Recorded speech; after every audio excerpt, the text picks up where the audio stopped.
Seasoner and Co. Welcome to Second-Hand Haunting, where we read ghost stories from a second-hand book I found in a second-hand shop and try and make sense of them. Fun of them. Sense of them? Fun of them. Sense. Fun.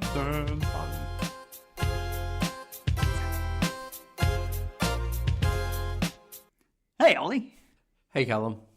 I think I've teased you the last couple of weeks, haven't I? How's that? Well, I gave you three options like 2 fortnights ago about doing one woman who'd been haunted forever, haunted schools or haunted castles, knowing full well that we were going to save those castles for last. You'll have to forgive me, listeners. I've been off on a bit of an adventure, and it's been I think 3 weeks. It has. It's been 3 weeks for us personally. Hopefully you haven't noticed anything out there in podcast land. I'm back now and ready to podcast. Excellent. Not only are we doing haunted castles this week, I think we're doing them next week as well, because there's so many. Woo! So I'm sorry I've been a bit of a tease, but I will deliver. That's our promise to you here on Secondhand Haunting. It's really exciting for me because I would love to go and stay in a haunted castle. Well, I don't want to spoil any of them, but at least one of the 4 castles that we're going to get to either this week or next fortnight, you can stay in. It's a bucket list item that I can't actually aim for, but it would be lovely to have a moment in my life where I look out of a window that should be clear and have a face appear and look straight back at me. What kind of face? A ghostly face. A ghostly face, not some small creepy boys or a spooky floating face. Look, I'll take it. But like a face looking back at me, maybe with sunken eyes.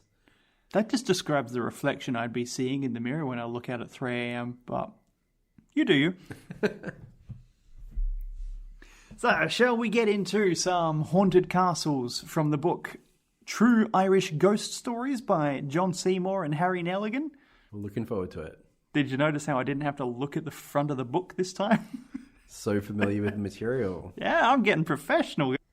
I will briefly explain, though, that these guys realised that no one had written down Irish ghost folklore before and put an ad out in the newspaper saying, hey, could you just send us all your ghost stories? And this is what they got in return.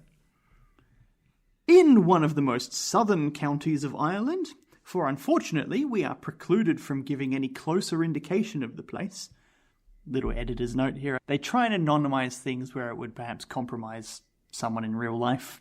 Now this is someone from late 1800s, early 1900s, so they're dead and gone and buried anyway. So people that saw ghosts that could very well be ghosts themselves now? Yes, in fact, yes. And I think in at least some of these stories, they've given me enough information about the castle to figure out exactly which castle it is. Not this one, though. I can honestly say that I could not name a single castle, so you've got that up on me. Oh, come on. There's one big castle that I'm sure you can do. Is it Buckingham Palace? Is that a castle? Ooh, yeah, I'll take it. And we're done? Sure. Edinburgh. It doesn't count if you tell me. No. Okay, fine. I am not ashamed of my lack of knowledge. I'm not proud of it either. But I'm ashamed you caught me out in trying to be a producer here. One of the castles that, I can't even remember the name of it, obviously, but one of the castles I would absolutely love to see in my lifetime is the castle that the Disney castle is based off of. It was one of the... Oh, yes, in Germany, right? Yeah, I think so. Yes. Yeah, I don't remember anything more about it either. But it wasn't ever like a fort. It was some guy came along and was like, I'm going to make a fairy tale place.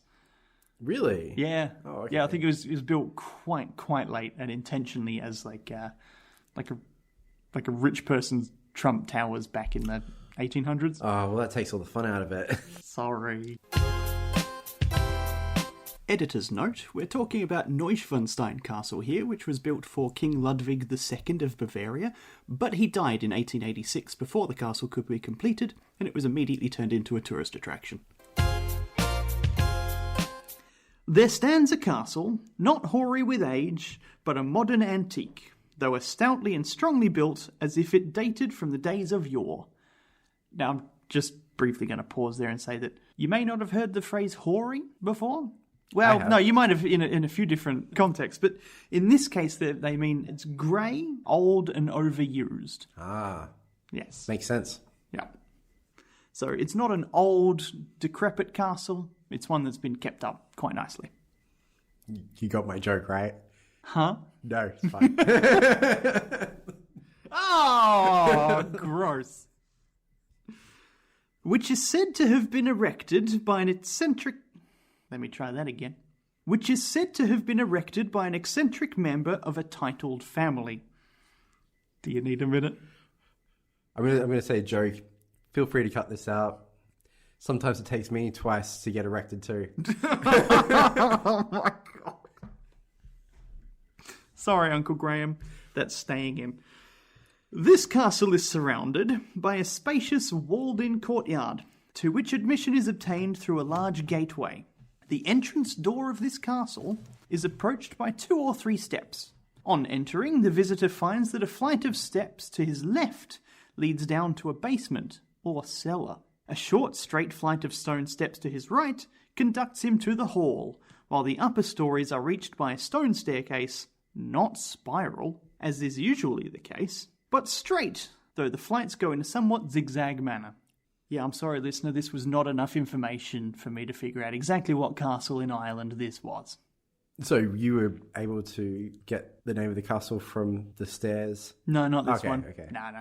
There's others where they describe the surroundings enough that I'm like, I found it. But this one, no, I didn't. I can't. These guys are really, really focused on stairs for some reason. Like, some people may find the topic of stairs to be boring. I do not. I was listening to that quite intently. I was like zigzagging, spiral, all types of staircases that I love and appreciate. This place is haunted by a peculiar noise, which is heard periodically. A gentleman, whom the present writer has known intimately from childhood, relates his experience of this noise as follows.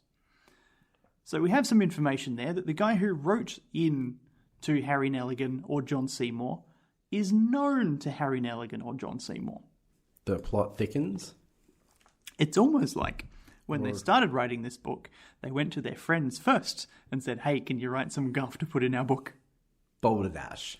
It's entirely possible as well that after the first edition of the book came out, their friends came up to them and said, hey, John or Harry, you've missed some obvious ones here. This guy, right here, this guy with some ghost stories. Yeah. How could you forget Blank Castle?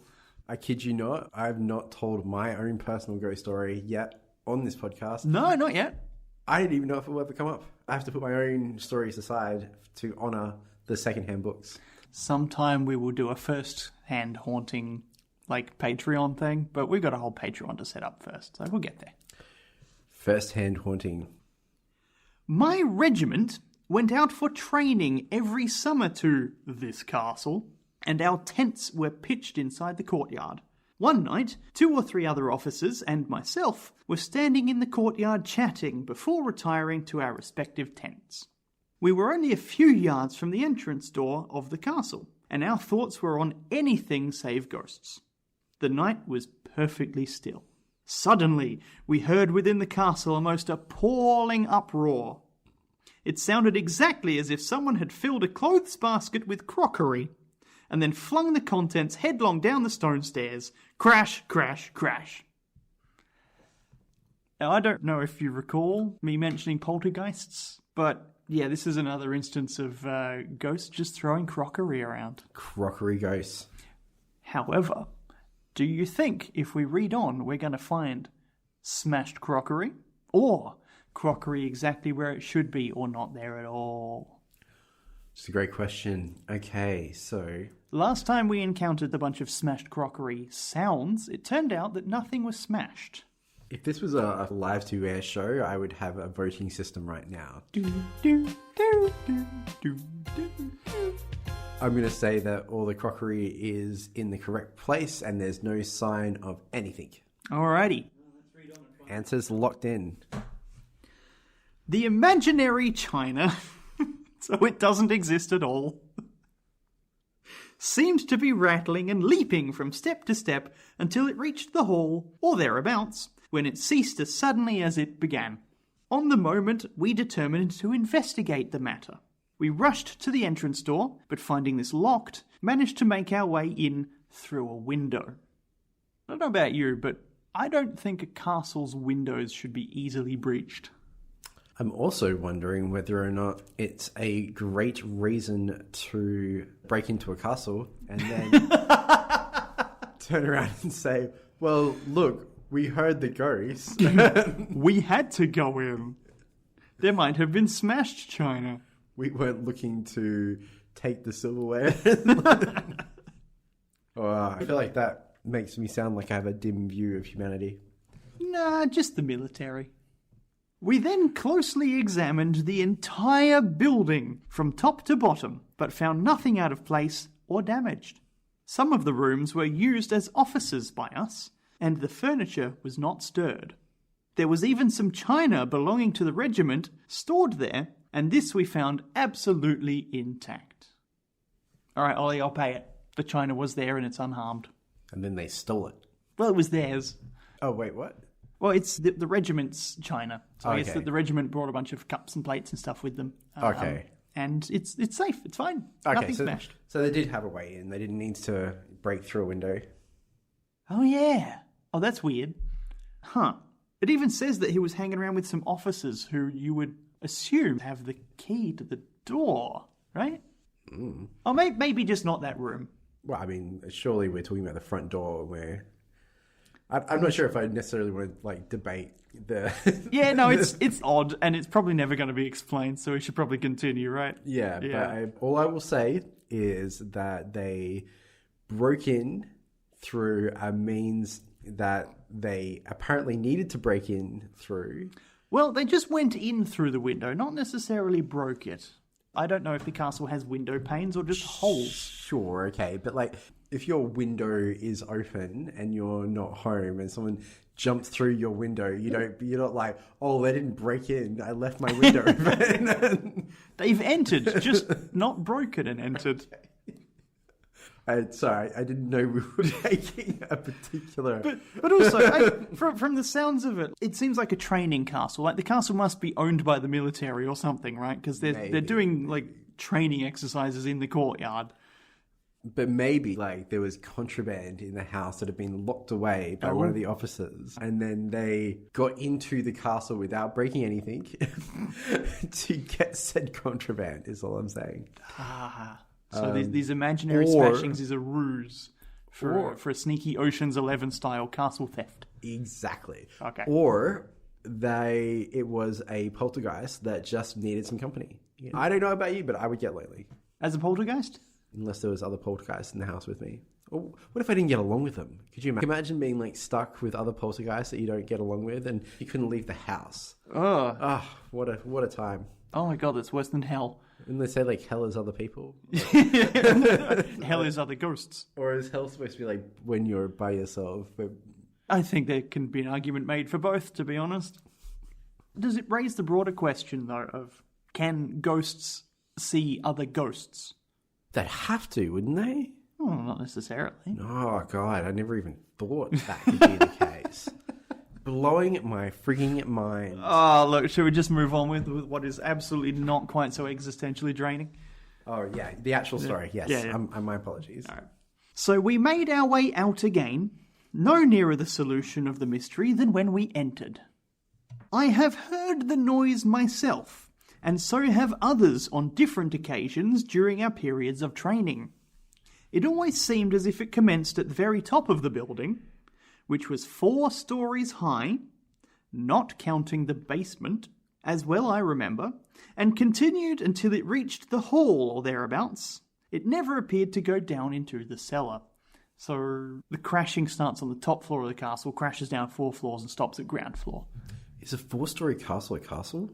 What else would it be? 4 stories doesn't really seem like that much, right? 4 stories is pretty big for most of history, man. I would say it's probably only castles that got that tall for quite a while. Well, then I completely retract my statement, and I'm sorry. Sometimes the noise lasted as long as it would take an imaginary basket full of china to fall the distance I have mentioned. At other times, it seemed to last somewhat longer, It was always heard at night, never in the daytime, so far as I am aware. We got quite used to it in time, and when we heard it, we used to say, "Oh, there's the ghost at it again." The end. Is that the whole story? That's that one, but we've got another one. Oh, thank God. So we can do a little debrief of our first castle. Well, there is a show. Is it Ghosts again? Yeah, just called Ghosts. Oh, did we bring that up before? Yeah. Okay, so, I mean, it's an easy addition, isn't it? Because they do include a lot of ghost tropes. Mm-hmm. And none of them included laundry baskets full of china. Ridiculous. But one did include one of the old women who would, at a certain time every day, jump out of a window. Oh, God. Okay. I mean, in that particular case, she fell to her death. But she was, compelled to do the same thing every day. Okay, so she'd be, halfway through a conversation. It would, reach 3:33 p.m. And she'd be like, "Oh, I gotta go." Yeah, exactly. Maybe it was, early morning or middle of the night or something like that. But yeah, so my point being, though, is that if it were a ghost that was dropping the china down a flight of stairs, and if they did it at the same-ish time every day, that would actually make sense to me in ghost canon. Perhaps that's how the ghost died. They were carrying a bunch of china along the top floor of the castle. Mm-hmm. Some reason or other, they tripped or they were pushed, and they fell all the way down the zigzag stairs down to the bottom of the castle. Which would kill you. Absolutely, it would. And God, so stairs were the real murderers of the day, weren't they? Yeah. Look, they'd only just invented them. People didn't know quite what to do with them yet. Didn't have handrails. Oh, no, assuredly not. They hadn't even figured out spirals yet. They were still just zigzags. Wonder if you had a better chance in a spiral. No, I think you would, because there'd be less corners and stuff to bump into on your way down. That's what I was thinking, yeah. I think it would make sense, again, from my perspective in ghost canon, which is a phrase I'm going to start using. Yep. Because I think it sounds awesome.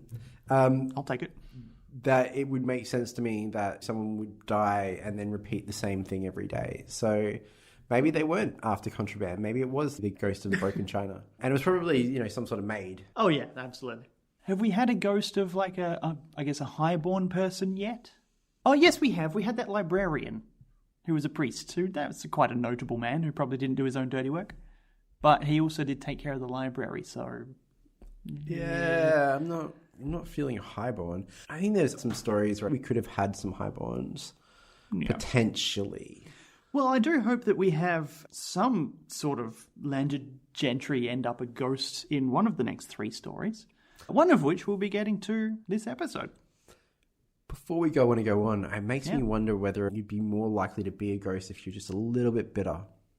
Yes, I think so. Right? If you died happy, you don't hang around to become a ghost. You just go off to heaven, right? Oh, the next life. Yeah, whatever's next. I'm a big reincarnationist, so, I don't believe in anything. I have ideas. I think about things. I don't want to say that I believe anything. But in my mind... I feel like if someone was bitter enough or upset enough or the classic trope of unfinished business. They don't get to reincarnate. They got to finish that stuff before they move on. Maybe get to is not the right phrase. Maybe it's want to. Maybe it's like that. I remember we had one story where, what was she called? Not the maid. The charwoman? I think it was a charwoman. I think she was just a creepy eavesdropper. Sure. But I think there's cases where people have been in these positions where they're just not ready to let go. Mm-hmm. They want to haunt people because they were haunted in life. That might even have been the librarian again, because he was searching for a note that his niece had left or something like that. Although maybe they might have a limited capacity to let go as well. I feel like I could go pretty deep here, so I think I'm going to stop there. We'll take a little break and we'll come on back for the next castle haunting story in a few minutes.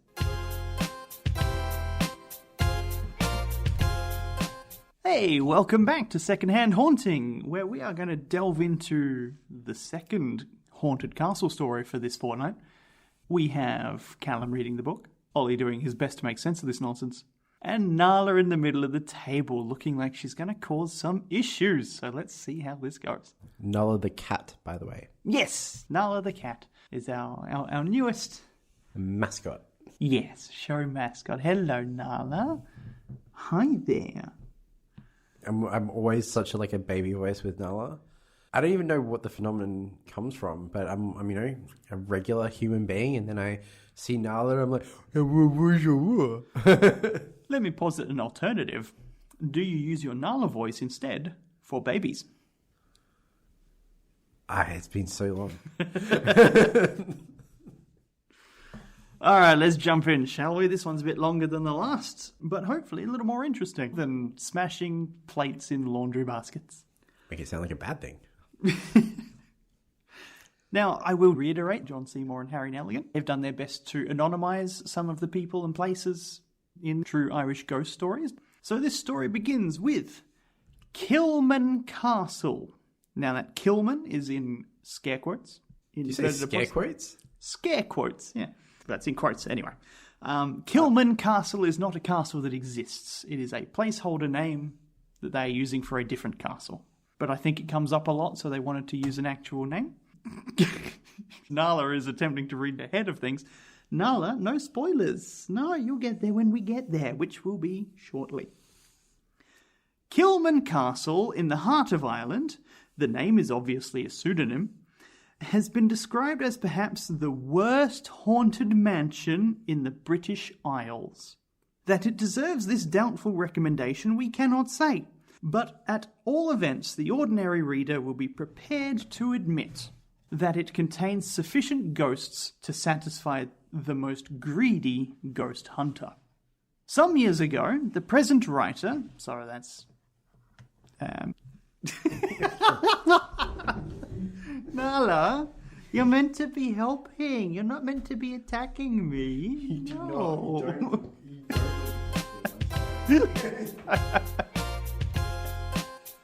All right, shall we try that again? Indeed. All right. Some years ago, the present writer paid a visit to the castle. Now, that present writer could be John Seymour or Harry Neligan, we're not sure, and was shown all over it one morning by the mistress of the house, who, under the nom de plume of Andrew Merry, had published novels dealing with Irish life, and had also contributed articles on the ghostly phenomena of her house to the Occult Review in December 1908 and January 1909. Now, Ollie, you know me. That's a lot of specifics this book just gave me, so I went looking. And I can identify this castle now. Well, thank Christ. Because Andrew Merry was the nom de plume of one Mildred Darby, who, for during the time described here, owned Lep Castle in Ireland. So from here on out, instead of Kilman Castle, I will be using the real name of Lep Castle. Gosh darn it, that is such great detective work. I'm very proud. Look, this one was the easiest one to figure out because she's published books under that name. I feel like that sounded more sarcastic than I meant it to be. Like, I'm genuinely impressed. I might not be the best at sentiment. You wait till next episode. I get real detective on this shit. Hopefully it's not taboo to bring up, but we were discussing the honeymoon before. Would you be seeing some castles on the honeymoon? Yes, I certainly hope so. Including the aforementioned Edinburgh Castle. Oh, well, there you go. Yeah. Right. The castle I should have known the name of. Yeah, maybe it's just in my mind. But yes, I will be on a honeymoon to England and Scotland later this year. Don't worry, we'll bank enough episodes so that no one will notice the release schedule slipping. I would love to go to Scotland, not to the city, but like into the country. Mm-hmm. And Up to the Highlands? Yeah. And wear a kilt if I'm allowed. I'm not sure what the rules are. Anyone's allowed. I think go for it. Yeah. Good. And have a traditional Scottish meal. I feel like that would be... What? You're talking as if I did not bring a haggis to store in your fridge while we record tonight. But how do you cook it? Look, you can prepare it any number of ways, but the way that I would be doing it is boiling it. Is that a traditional way? Sure. All right, well, look, challenge accepted. Gonna have me some boiled haggis. They had some veggies as well, right? Yeah. Haggis traditionally served with neeps and tatties. A.k.a. turnips and potatoes. Yes, because the haggis itself... Halves ahoy. Oh, yes. So, moving away from Scottish cuisine and into Irish castles, specifically Lep Castle, And I'm pronouncing that as best I can. I'm sorry, Ireland, if I get it wrong. It's spelled Leap. And much with all the Irish place names, I've done my best to research and I could be wrong. Like leprechaun? Sure, if leprechaun was spelled leprechaun. Sure. I was curious. It was like lep. I thought maybe leprechaun. That's fair. The place itself is a grim, grey, bare building. The central portion, in which is the entrance hall, is a square castle of the usual type. It is built on a rock, and a slight batter from base to summit gives an added appearance of strength and solidity. Now, if you've not heard batter before, because I hadn't, basically just means that it's slightly, tapered to the top. So when you're looking at it from the front, it looks really big and imposing. A bit like an obelisk or something. I've researched all this stuff and I want to show off. The reason why I was smirking, I think, was because all I wanted to say was like my penis. The reason I'm not laughing is because I took a sip of wine. From the moment you started that, just all it felt was so phallic. And then you kept going with it. You're like, obelisk, tapered at the top. I'm expecting fish and chips. I'm expecting... Didn't feel like that we'd, sunk to that level yet, so... I was holding it back. But that didn't want you to think that I was laughing at your knowledge. I thought I'd at least let you in on the joke. I appreciate it, and that's staying in. Okay. On either side of the castle are more modern wings, one of which terminates in what is known as the priest's house. Footnote: the castle has since been burnt. Ah, well, surely it's a castle, so doesn't burn, right? Correct, yes. You can look it up. It stands today. You can look up pictures of Leap Castle, that's Leap Castle, and you can see both the battered central hall and the two wings off each side. Ah, well, there's always an opportunity for someone there to come in, do a refurb. As such happened, I believe. Yeah, I was going to say put on grand designs. I'd watch it. There would just be a few ghosts to deal with. Oh, well, one. Was it one or a few? Oh, we'll find out. Now to the ghosts. The top story of the central tower is a large, well-lighted apartment called the Chapel, having evidently served that purpose in times past. At one end is what is said to be an oubliette, now almost filled up. I'm so happy I got to say oubliette. I do not believe that I've heard that word before, and I absolutely do not know what it means. Fantastic. All right. So, an oubliette is a dungeon. Can I just try and pronounce it? Oubliette. Oubliette. It's a French word. Yes, that's Oubliette. I like it. Basically, it's a dungeon that you're not ever meant to get out of. Ah, wow. Yes, it's a hole in the ground with a grate on top. You throw a prisoner in there and just leave him. Oh, right. I think I saw that in an Interview with the Vampire. Yes, I think you're right. That is in there. Oubliette. Now I know the word for it. Yeah. It does say it's now almost filled up again because it's basically just a big hole in the ground with a grate on top. What a useless torture device. Oh, it's not meant to be a torture device. Okay. It's meant to be throw a dude in here and forget about him. You're not actually killing him, so you can still get into the kingdom of heaven. He'll just happen to starve in your basement. I'm going to disagree with that. I feel like if you put someone into a hole, do not let them get out, do not provide them with food. I think you can give them food. The point is you can still give them what they need to survive down there. But not... But not thrive. No. But are you giving them food every day or... That's up to you. How Christian are you feeling? Well, in that respect, I'm pretty Christian, I guess. Well, no, I'm more in the camp of not torturing people. You're not torturing them. They're just living down there. I forgot. That means I'm not Christian. There goes half our listenership. Now, I don't know what this oubliette in particular has filled up with. I'm gonna hope that debris of centuries, perhaps part of the burnt down part of the castle, and not piles and piles of human bones. Oh, that too, obviously. Yeah. But hey, we've got multiple ghosts, so maybe. Ah, we know where they came from. Occasionally, in the evenings, People walking along the roads or in the fields see the windows of this chapel lighted up for a few seconds, as if many lamps were suddenly brought into it. This is certainly not due to servants. Emphasis in the book, not from me. From our experience, we can testify that it is the last place on earth that a domestic would enter after dark. I like how they had to point it out, because it was like, it definitely wasn't the many servants. Yeah. It's none of the people that we have on payroll. We swear it's not, absolutely. Why would they go up there? There's no reason. Mega payroll. It is also said that a treasure is buried somewhere in or around the castle. Oh, I'm in. The legend runs that an ancestor was about to be taken to Dublin on a charge of rebellion, and, fearing he would never return, made the best of the time left to him by burying somewhere a crock full of gold and jewels. Now, crock is like a crock pot, like literally a pot. You know what? If you didn't explain that to me, I would not have gotten it. Ah, okay. You know, it's really interesting, like, the use of, old-fashioned words, but old-fashioned words that do have a meaning in modern times as well. Like, you know... Yeah, you look at it and go, huh? And then you look it up and it's like, oh, wait, that makes perfect sense.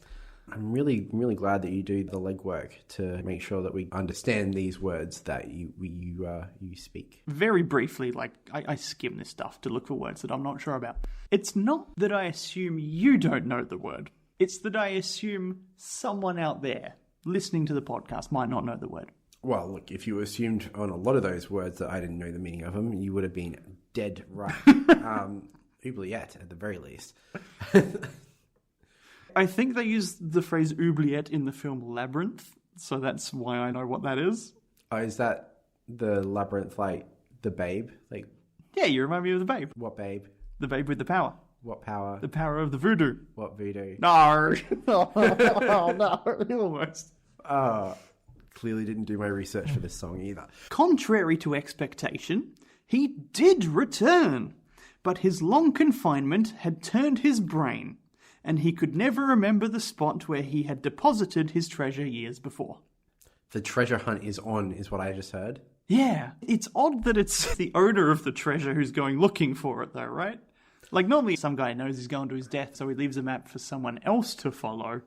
I don't know about you, but sometimes I will hide things from myself. Not intentionally, like a chipmunk. I'll stash something away for a rainy day and I'll forget about it. I remember doing like laundry once and like flapping out the duvet cover and there was like $50 just like sprung out of there. And I just like completely forgotten about it. I have a question and I don't know why this matters, but is that 5 tens or 150? 150. Okay, makes more sense. I wasn't making it rain money. Although, to be fair, that would have been fun. So I guess what I was trying to say that I could even imagine myself like, you know, making like a treasure map and then losing the treasure map. Yeah, as an aside, my wife and I have a little plastic alligator that we've been hiding from each other just as a little surprise. So, I love that. like, she'll hide it in a pot plant and a couple of days later I'll find it and hide it in a makeup bag or something. We'd lost it for months.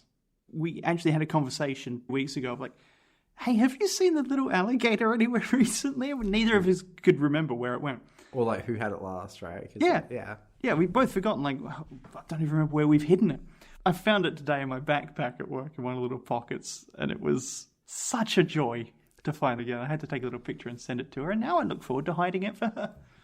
If you would like to steal this idea for your own relationship, I highly recommend it. It's a lot of fun. It sounds like a lot of fun. I think that's such a beautiful story. What were we talking about? We're talking about a guy who buried a treasure, went away, came back, and couldn't remember where it was. Reading between the lines there, I think this poor guy was tortured by, I guess, the crown? You know, that'll teach him to bury treasure. No, his own crown. No, the English crown. The monarchy? Oh, right. Whoever they were rebelling against. Maybe it was Right. Cromwell? Right. We're talking potentially someone that was wealthy. He owned a castle, yeah. And gold and jewels to bury. Starting to think that maybe he didn't bury them himself. Oh, you think he might have asked a servant to bury them? Yeah, Oh. Well, I mean, when did people of that persuasion do things themselves? Anyway, coming back to it, was he hiding the treasure in case of an invasion, or? I think he's rebelling against someone. Let's just say he's rebelling against England. We don't know when. He's just merely an ancestor. So I think he's like, before I go off and rabble-rouse and cause a bunch of trouble for England, I'm going to hide all the valuables of the family so that if England comes over and tries to take retribution for me being a rebel, they can't find the valuables. I have a sneaking suspicion that they would take it for the sake of taking it. It does sound like the English. Yeah, it really does.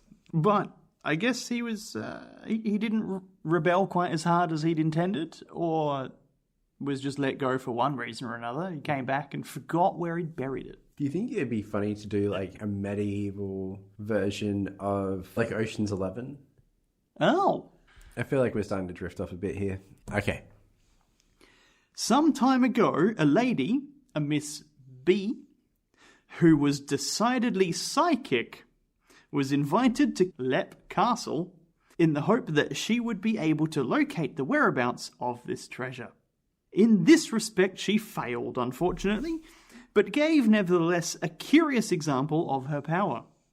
Maybe she succeeded, but just didn't tell him. Yeah, just came back the next night and dug it up. That's what I would do if I was her. Oh my god, you're right. Absolutely. Why wouldn't you?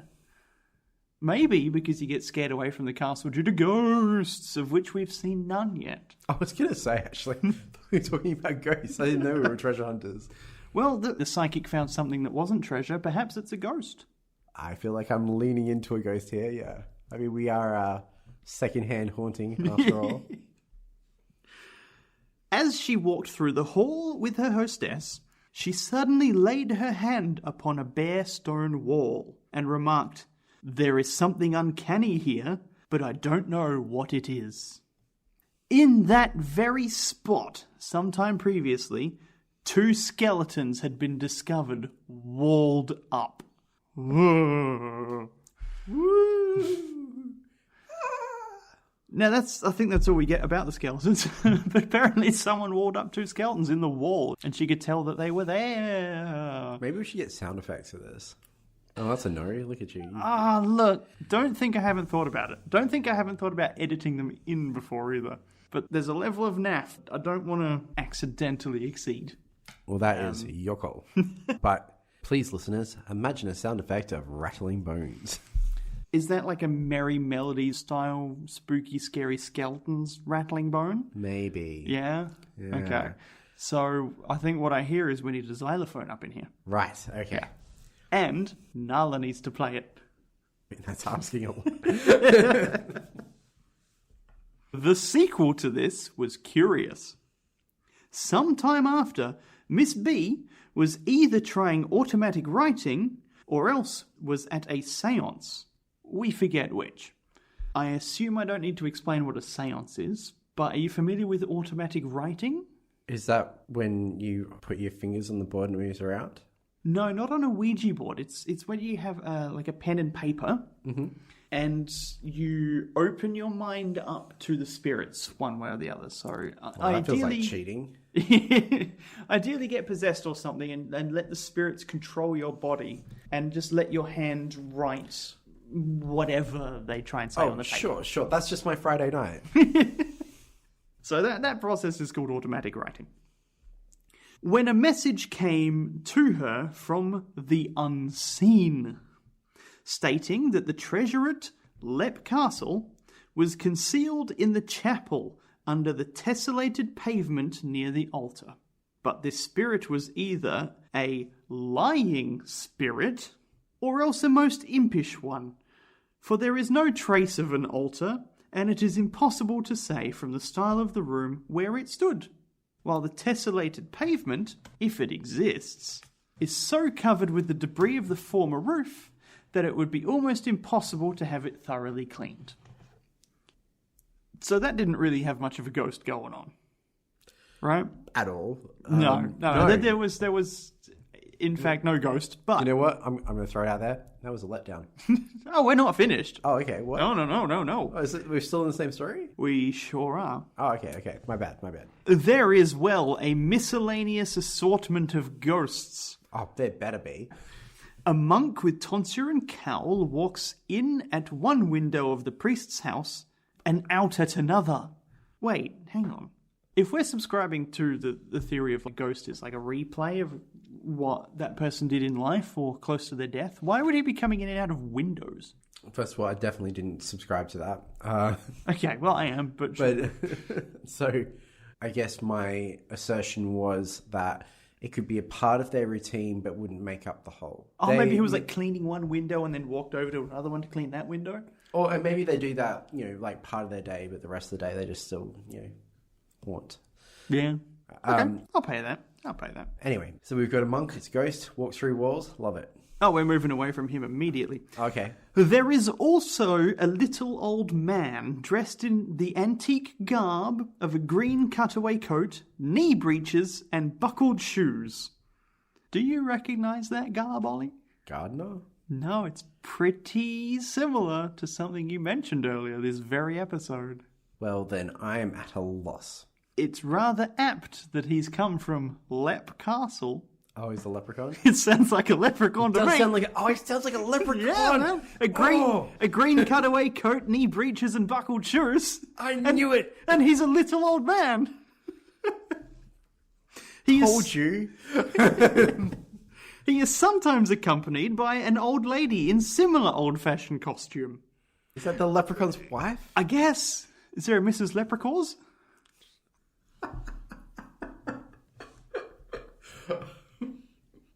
Oh, that was good. I like that.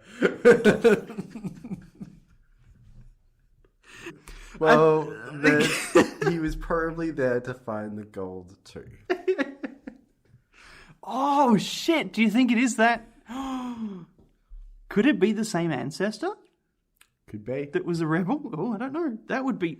Look, if the legend of the leprechaun wasn't around before this ghost was, I would be very happy to attribute it to this particular story. Well, I mean, one could assume... Man, it's even... They specified it's a crock, which is a pot.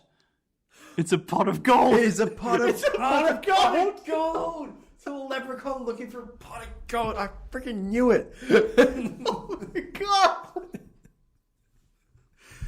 Oh.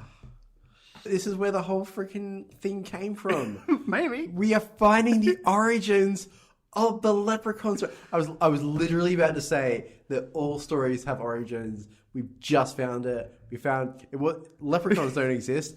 A leprechaun looking like ghost exists that's looking for the crock of gold buried at the castle.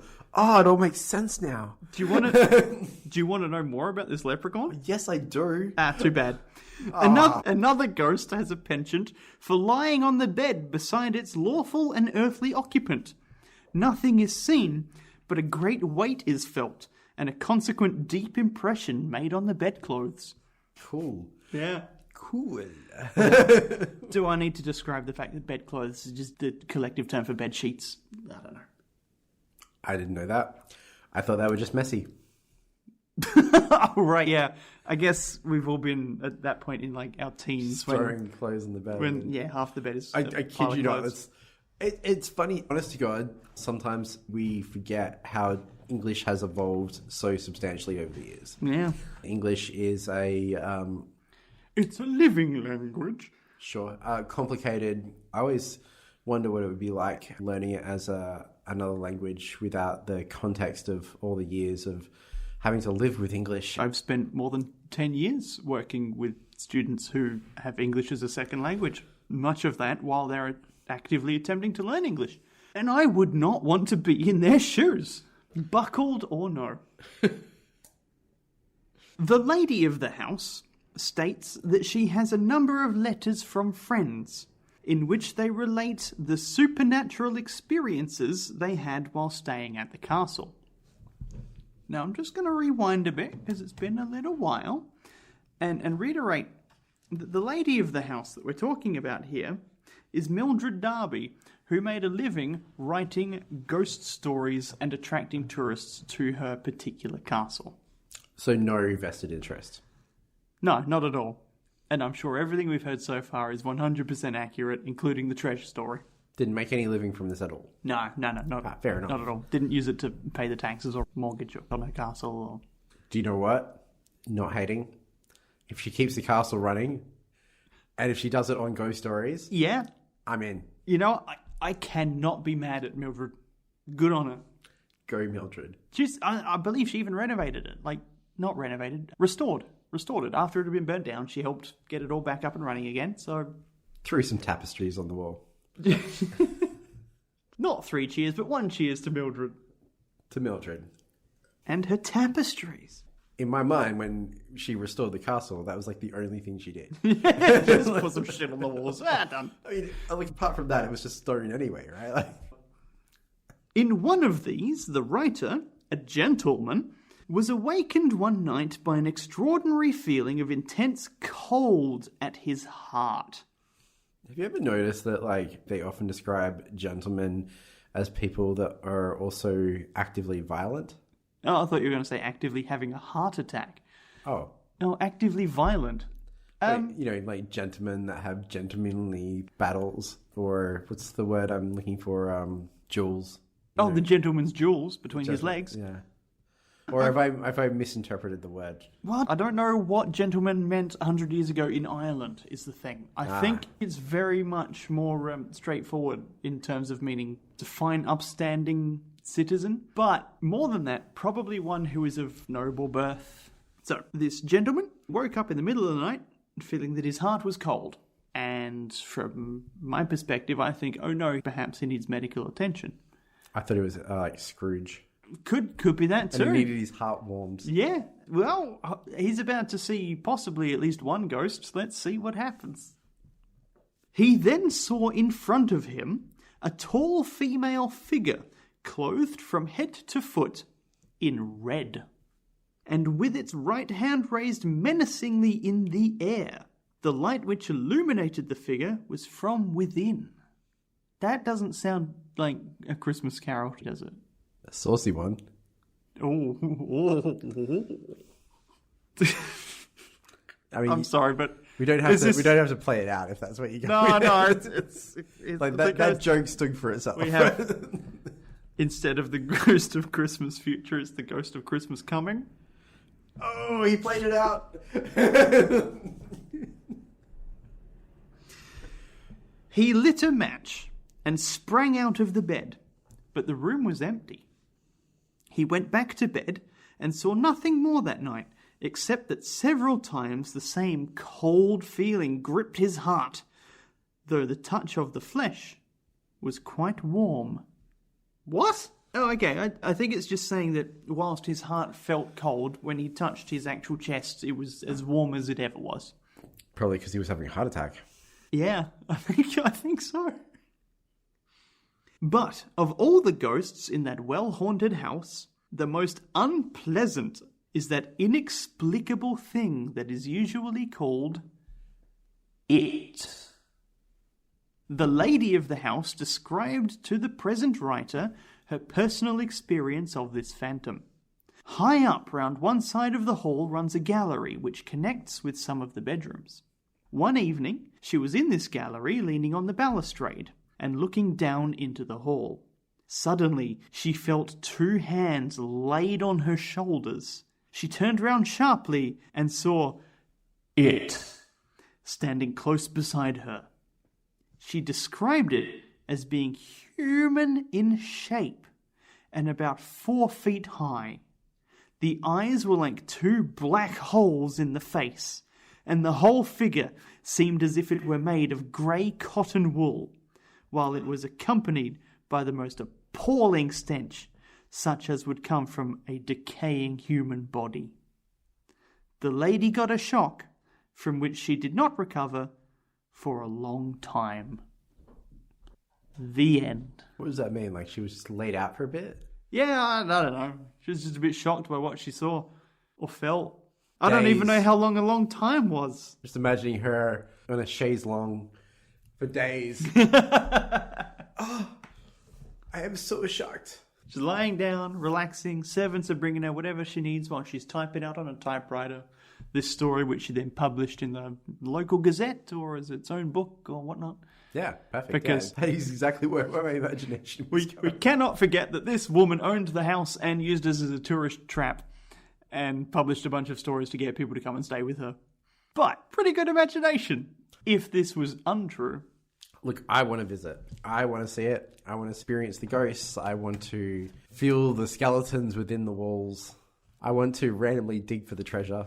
The leprechaun's treasure. Kilman Castle is what the book calls it. I'm quite certain that this is Lep Castle, so you can go and look it up. At least visit. Get your metal detectors out. Yeah. Roam the domain of the castle looking for whatever you can. So, if you get the chance, get out there, get those spades, dig up the grounds of the Lep Castle. I'm so going to get sued for that. Don't do it. Don't do it. Unless, of course, they let you do that. Who knows? They might. But if all you find at the end of the day is a pot buried in the ground, don't come crying to us because technically you win. Hey, just look for that rainbow on the horizon. Oh, no. So there you have it. That's, I think, the closest we get to a legitimate leprechaun in this book because, again, it's meant to be ghosts in true Irish ghost stories. I don't know about you, Ollie, but I am loving this castle stuff. Oh, look, ghosts, castles, match made in heaven. Slightly disappointed about the fact that I found out that the Disney castle wasn't made in the medieval times. Probably not going to get to sleep tonight, but that's fine. Definitely wouldn't want to wake up to the ghost of Christmas comings, that's for sure. That's not snow, it's wet. Too far? I'm torn between too far and not far enough. Look, either way, we would love to have you back on, hey, you might have noticed, the Peas Inner Network next fortnight on Second-Hand Haunting.